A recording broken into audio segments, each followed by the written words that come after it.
Countries with Come On In, and that's from their album Between Last Night and Us. It's currently 16 minutes past midday. You're listening to Penny Pedersen on FM 99.3.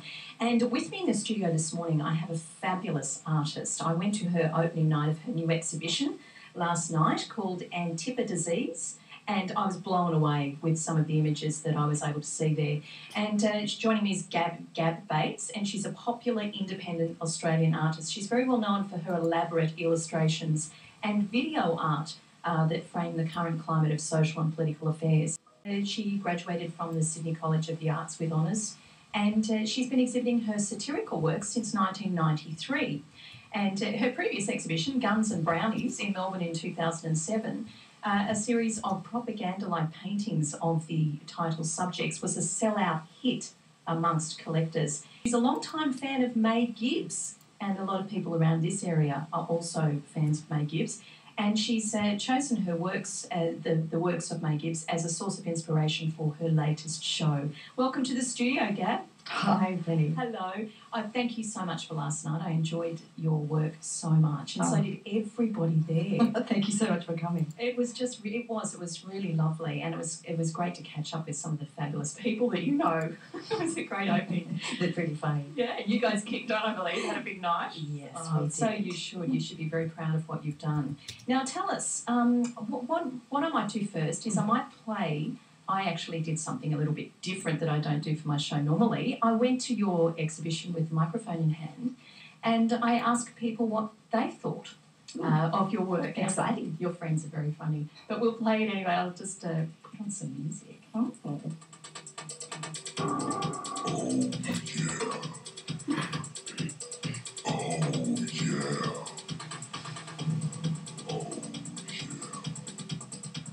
Anyone who knows May Gibbs, which is pretty well every Australian, it's such an iconic sort of thing. And then just the play on this is absolutely wonderful. It's definitely worth having a look at. It's so, intriguing, and, a lot of, subtle humour in her works, as well as, the beautiful style of her paintings and her drawings and everything comes through as well. It's a beautiful collaboration. I love the work. There seems to be a story sitting inside the picture. It's like this unfolding of a story that, without even... I am talking about... With just a glance, you're seeing so much more than what is just immediately in front of you, what I find.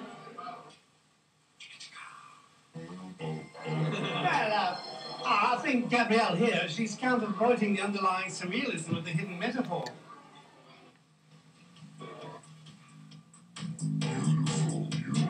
I like it. It reminds me of Charles Kingsley's Water Babies. Oh, it makes me feel kind of cuddly and warm because I know Gabba. So I just look at it and see her, like that is kind of, it looks like it, doesn't it, really? She puts herself on the page. I know, and there's always kind of layers, there's lots of meanings. So I talk to my wife, I talk to friends, and we're all coming out with about 3 different angles from it. So. Each exhibition is different from the last. I have some of her work at home. This one, nice little twist on the gumnut babies and that, and with Gabrielle's unique sort of sardonic wit. And I love the way she paints the bottoms and makes the bottoms follow you around the room. If John Howard was still the Prime Minister, Gabrielle would be locked up for treason. Subverting May Gibbs like this is just sick. And look at that one over there. It's just too dark.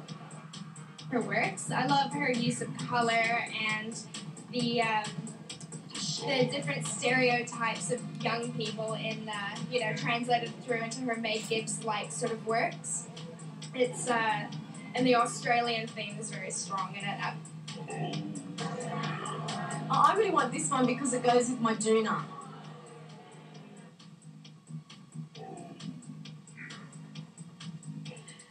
So what about that, Gab? I really want this one because it goes with my doona.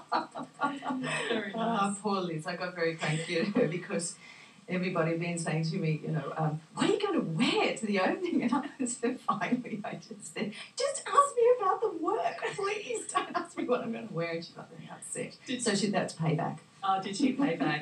Fair enough. But I did notice that she bought one of the paintings last night. She did. It was very exciting. So you did quite well, because there was one that I had my eye on that was snapped up by the end of the night. Oh, which one was that? I liked the koala who was plugged in with the computer. Oh, yeah. I thought that my boys would have loved that. Yes. So that's a shame that way. But the colours were beautiful in that too. They're lovely, vibrant greens.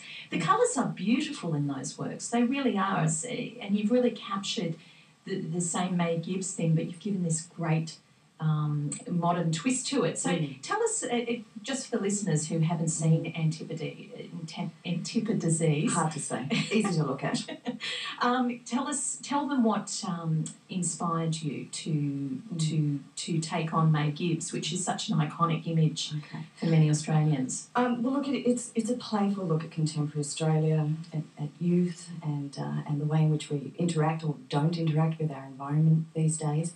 When I originally wanted to do this series, and I work in series form, I wanted it to be actually much more dark and brooding, and it was going to be, awfully depressing series. But then But at the time I was doing a watercolour course. I was learning how to do watercolour, which just really interested me. It's one of the most challenging mediums that you could ever possibly imagine. And I turned to May Gibbs to try to copy her. I just wanted to learn how she did some of her watercolour work. And then I just realised how much I loved her work, and the connection between the dark idea that I had with sort of these children in the bush with, sort of lots of, media and all that sort of thing around them, suddenly there was this connection between the way she has with her gumnut babies, this sort of wonderful world where they're all still living a modern life. They've got little gumnut cars and little cameras and newspapers and all that sort of thing. But it's in an incredibly natural environment. And I went, that's my end point. Yeah. But where her world is completely filled with wonder and delight and, a real wonderful interaction in the world that I've created, there's it's a little bit hard to look at. It's uneasy. All of a sudden the characters aren't so warm and friendly and fuzzy. They're rednecks and Bogans. Well, there's a kangaroo. There's a kangaroo that's all dressed up in leathers. He looks like he's just hopped down Oxford Street, on Mardi Gras night. Yeah. But there's some, pierced and tattooed. Yes, they are. Their noses are pierced. They're smoking.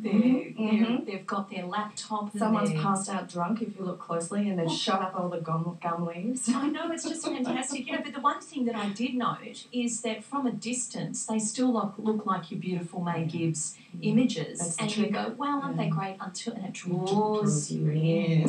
And then there's a story. It's like I was thinking Animalia, because I've been reading those books to my boys. Okay, yeah. And it's quite often like that. The more you look into the photograph from a distance, it just looks like a fabulous illustration. But the more you look into it, there's a great story there, and that's what everybody said. I mean, I've got zillions of those vox pops that I did last night because you've got so many fabulous friends who were prepared to talk to me. Prepared to be very silly. And some people who didn't know you or didn't know you very well, and they were blown away by the work. They hadn't seen any of your work before. Yeah, that was a real treat to get some feedback from people I didn't know. Oh yeah, really positive. It was incredibly positive, and I think also the imagery is joyful and it's fun and it's youthful. There was a young girl who I did get vox pop from, and a couple of other kids, and they really locked into it.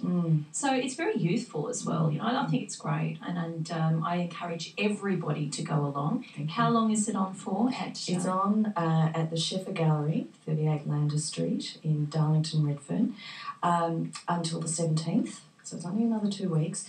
The gallery opening hours are 11 till 6, and it's only Wednesday to Saturday. Oh, okay. And Wednesday to Saturday. So, that's right. Folks, don't go Sunday, Monday, Tuesday. That's right. It's only open from Wednesday until Saturday. Now, we were going to swing by on the weekend. My husband promised me. I think you might have seen me on the phone last night in the gallery going, "Can I have one? I want one, please. They're all going to be gone soon." Oh, well, fingers crossed he likes one. Well, there's one in particular I have my eye on. But have you sold a lot of the A lot of them now? Oh, okay, I might have missed out. Yes, do go. Yeah. Do go. But it's the sort of thing too, when you look at, it's the sort of thing I can imagine in poster print as well. Have you thought about going down that road with some of them? Before the exhibition opened, I was exploring the possibility of doing tea towels. Oh, yes. I really like the idea of tea towels because I love good tea towel, and possibly, if not postcards. Okay. So we shall see. But the wonderful thing about last night was that some potential collaborations, some talk of collaborations with, I've got friends with quite a few very, very gifted poets and writers, and who are having some wonderful ideas at the moment because they're all having children and seeing the potential there, and so there's some really nice potential collaborations. Well, I also saw, I could see album covers too, looking at a lot of album covers that come across my desk here. You know, I could see some of those on an album cover. They're just fantastic illustrations. Yeah, cool. The other thing I was going to say too was with the tea towels, Third Draw Down. Have you seen any of their tea towels? They do. They do great name. Yeah, it's fantastic. They do collectors series of tea towels, and what I've done, I've bought a few, and they number them. So you do a certain number of them, and then they sell them off. I think they're $35, $40, $50 a pop. And they sell them at the Museum of Contemporary Art and a few different places. But what people tend to do, and a lot of interior designers do, is they stretch them inside frames. So cool, right. I've got a few of them, and they'd be good people too. Yeah, I'll definitely look into that. Yeah. Look, thank you so much for coming on the show. Thank you so much. I was so inspired by your work Penny. last night, as was every single person there. And yes, I encourage everyone to go along and see it. The Sheffer Gallery in Darlington. Very easy to find. It's just off Abercrombie Street. And there's plenty of parking around there too. I didn't have a problem at all. Yeah. Thanks again, Gabby. Thank you. Gab.